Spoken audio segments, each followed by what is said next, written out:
First of all, I'm going to talk about seeing the world with new eyes. Cataracts have been removed. So now, for the first time in my life, at least since the 5th grade, I can go without glasses.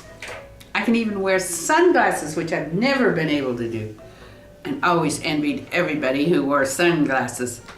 Now I just have to use these little jobbies, which my daughter bought me, to see print. I can't see print close up.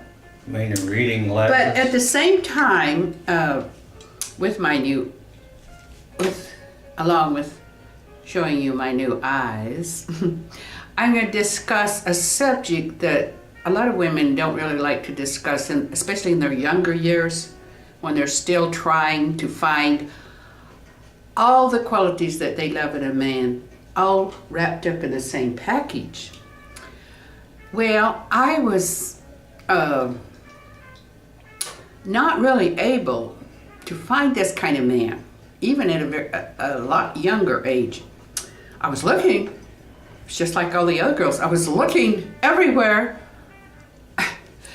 And let's see, what happened? I would fall in love with boys in high school who shared my interest in theater, and generally they would sort of turn out to be possibly gay.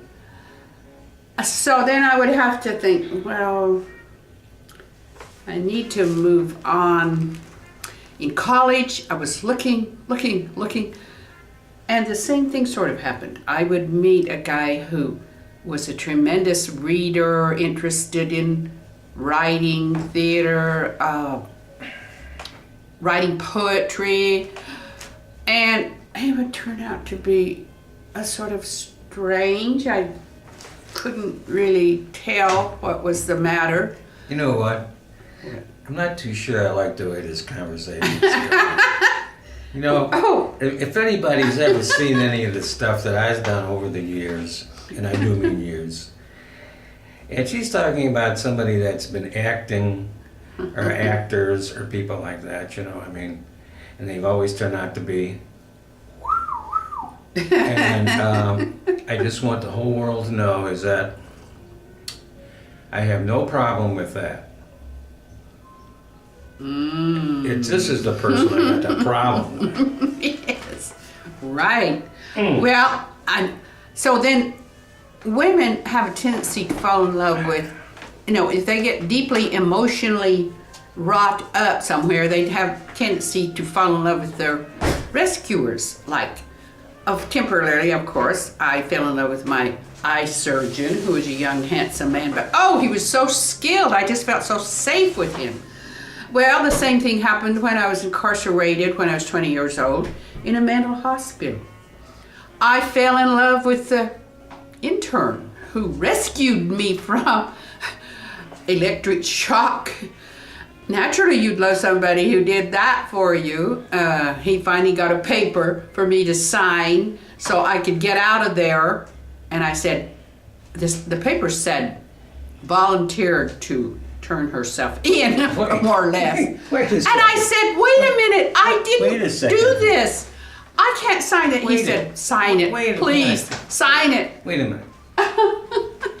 You slid past this thing like somebody going past third base here. You didn't get that? I got the one you fell in love with the guy who worked on your eyes. Right? But you didn't get the guy in the mental hospital. I got that one too. Now wait a minute. He was wonderful. Now I'm seriously thinking about having this done. I'm seriously. They have some very darling little. I'm seriously considering not having this guy do it. Your nurse preps you so you could fall for him. Well, he was my eye surgeon was very circumspect. He didn't reciprocate. He just fell in love with my eyes, you know. He told me that I was just doing great and they were perfect, you know. You know what? You know what? Good thing he wasn't a gynecologist, right? But anyway, let me tell you my predicament today. I did fall in love with that wonderful doctor in the mental hospital. He wasn't even going to be a psychiatrist, but he understood me much better than the psychiatrist did. As soon as I married my husband, I knew we were not compatible, but he didn't read, he hadn't been to college, but what was I going to do? I couldn't find anybody any more appropriate. So I did marry him, and we were very, very incompatible. And the marriage just lasted 10 years. That's all either one of us could take. But anyway, at the present time, my companion is Doc here. I tried to be madly in love with Doc. I threw myself at him in every possible way. And I found out that he had been so scarred in his early years by a bad love affair with his first wife was, and he told me I didn't have a heart anymore because it had been wrenched or cut to a million, I don't know what all had happened to it. And don't you remember that country western song? You reached down my throat, pulled out my heart, and stomped the shit out of it. Yeah, right. Well, he had very, very stomped up heart, and he resisted. But he didn't resist, me coming down and having breakfast with him. And I cast him in my plays, and he's been a companion to me, a wonderful companion in many ways, because I'm a playwright. I needed an actor. But this is not a romantic relationship. And the reason why it isn't is because he comforted himself for his broken heart with, what shall we say? Oh, yes, let me demonstrate. This is what has been his comfort for, I suspect, many number of years. And he does trust it more than he trusts women. I suggested to him that maybe he might try women again before he dies. Wait just a second. Trust. Now. Wait a second. Yes. I'm 72 now, okay? Oh yeah, it was. For a lot of years. It's too late. It's too for late. a lot of years. Well, the one thing about, imbibing is that I don't ever have to get an erection. I can still drink without getting an erection. Yes, and that seemed to be a source of great anxiety to him.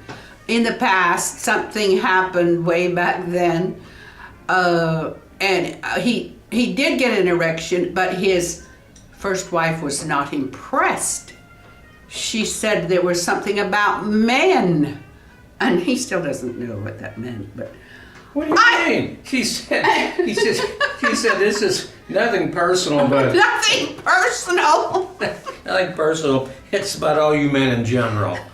I don't want anything to do with you. So, anyway... She had some nice girlfriends, though, I'll tell you that. Before I met him, my heart had already been engaged by someone in here who was definitely not trustworthy. He was a serial flirt. But I was very attracted to him, and I have found out that if you're very attracted to a man is an impossible Casanova, just the thing to do is think, well, it will pass, I'll just be attracted to him. And I went down and got with Doc, and Doc protected me from him, protecting me from doing anything stupid with a serial flirt who you could not trust, who would not tell you. No, wait a minute. Who would not be honest. Now, Doc is very honest. That is not very honest. That was not his main claim to fame. What was it? Oh, well, yes, he was an alcoholic too, but he was sober. And so I remained attracted to him. Well, he soon found out that Doc was a drinker, and he had sobered up. I never told him that. Well, he knew it, and he